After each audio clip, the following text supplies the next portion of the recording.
What's up, Amazon sellers? Have you been affected by the new Amazon restock limits, or perhaps maybe you're being affected at the moment? Well, do not worry, because today I'm going to share with you what I'm doing in my business to adjust to the new Amazon restock limits. Stay tuned.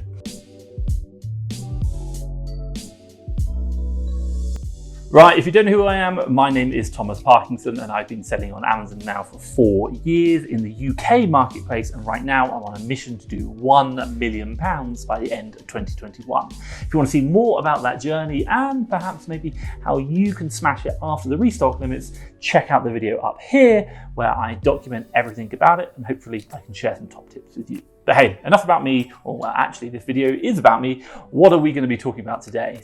So first things first, number one, what happened to my Amazon business? We'll give you a recap of that. Number two, I'll talk about what I've done so far. And then finally, number three, I'll talk about what I've learned so far about the restock policy. So let's jump into it.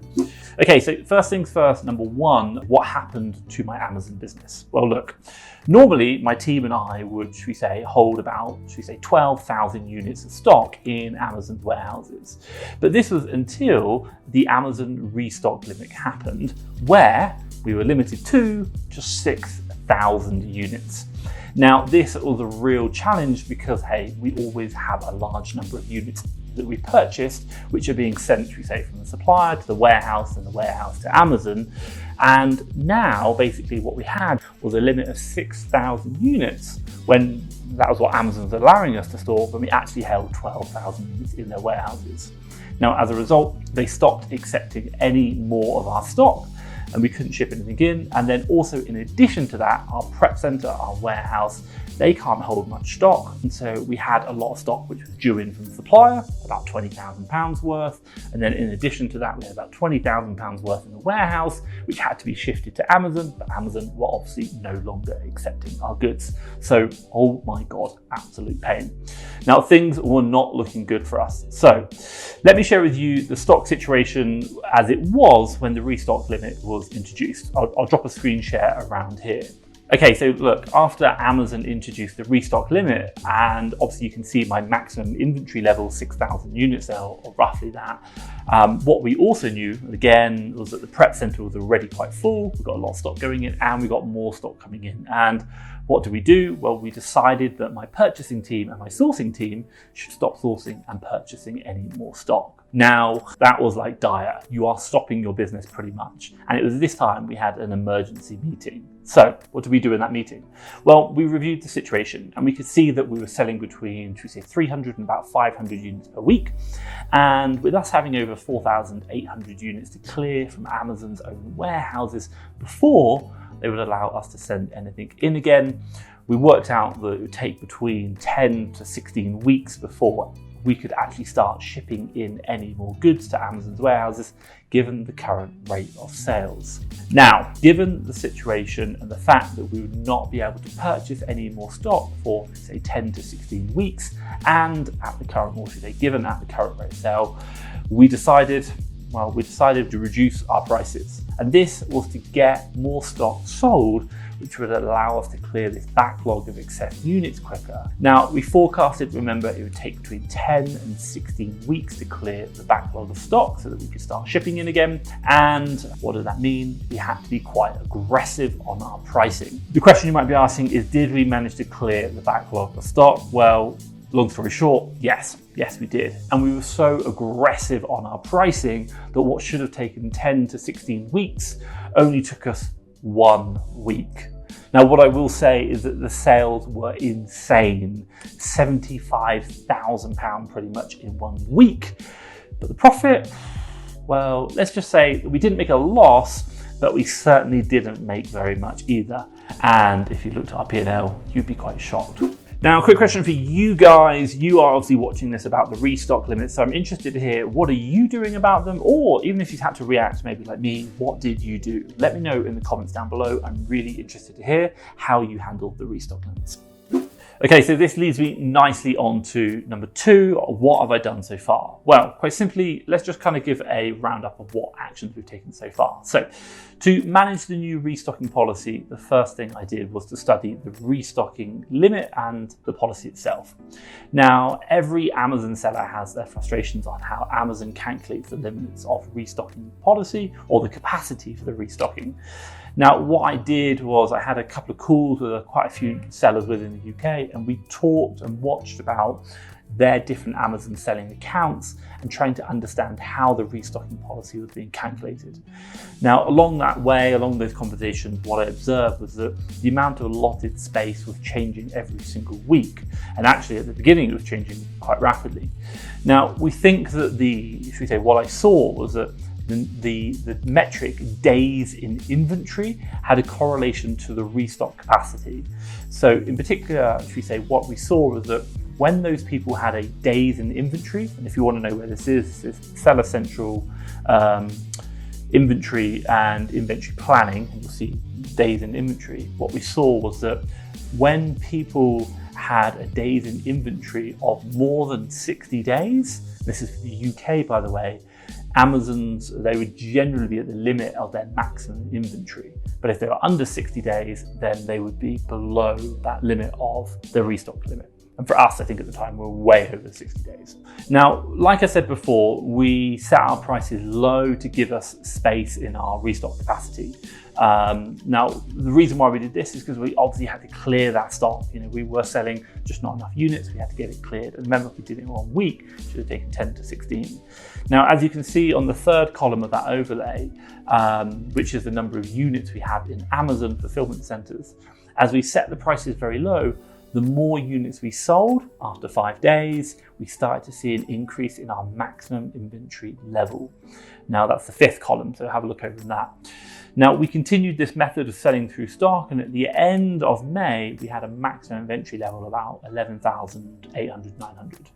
Now, which was a huge release for us because obviously we still had a lot of stock coming from suppliers and in the warehouse, and the warehouse screaming at us going, please, please, please ship some stock in.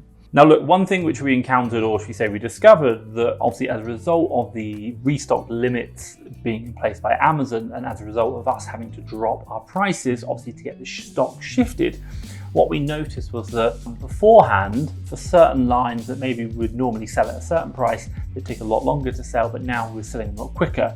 The interesting thing that we saw was that the profit per unit was reduced, but the overall profit, the business was actually increased. Why? Because we're selling more volume. So this made me really think about testing a new business model, which aimed to focus on, velocity of sales, not trying to achieve the maximum margin or ROI per item. And that's something that we saw when we started dropping our price, to actually say, oh my God, we're actually making a lot more sales, and our buy box percentage went up in Amazon as well. What does this mean? Well, before, look, my previous strategy was to look for deals which are, 30% ROI, £3 profit, pretty vanilla arbitrage. Now, before, also, we used to reduce our prices on stock when it was 90 days or more in the Amazon fulfillment centers. But this leads me nicely on to now what we've started doing. So we've now started accepting, products with an ROI of 20% when we consider the velocity of sales of that deal. And the short answer is we will simply say, so long as it's a fast selling deal, we're going to be purchasing that item. Again, now looking at that volume, that speed of volume, which is going to help us out in making sure we're getting through that days in inventory. Now, to summarize the goal of the new business model that we're working to, 20% ROI, and that is so we can aim at selling products which are faster selling. Now, why? Because we need to shift the stock quicker out of Amazon's warehouses. We can't hold it in the FBA warehouses for as long. And by doing this, we're going to be able to maintain a higher level of restock limit while still achieving physical cash profits. Long story short, we're going to sell more items at a lower profit, but it'll be about the same amount of profit. Whereas beforehand, we'd sell less items at a higher profit. But now, because of the restock limit, we have to adjust. Now, one thing I'll say for you is finding deals, looking for deals is time consuming. And hey, my God, in my business, we're now talking about finding even more deals and maybe not making so much profit for them. And that takes time. You know, deal sourcing is hard work. So if you are like me and you are looking for deals, more deals, then look no further than FastTrackFBA Leads. This is a service whereby I created. We've got a team in the UK and USA. They are sourcing 7 days a week, looking for all the arbitrage deals. And what do? They put them onto our web platform, and you can come in and review every single deal that they find and pick and choose the right ones for you. You unlock them using tokens and then go to the supplier website, buy the product, ship it to Amazon and make the sale and the profits. If you want to know more and have a look down below. I'll drop a link to FastTrackFBA Leads. Trust me, I think you're really going to love it.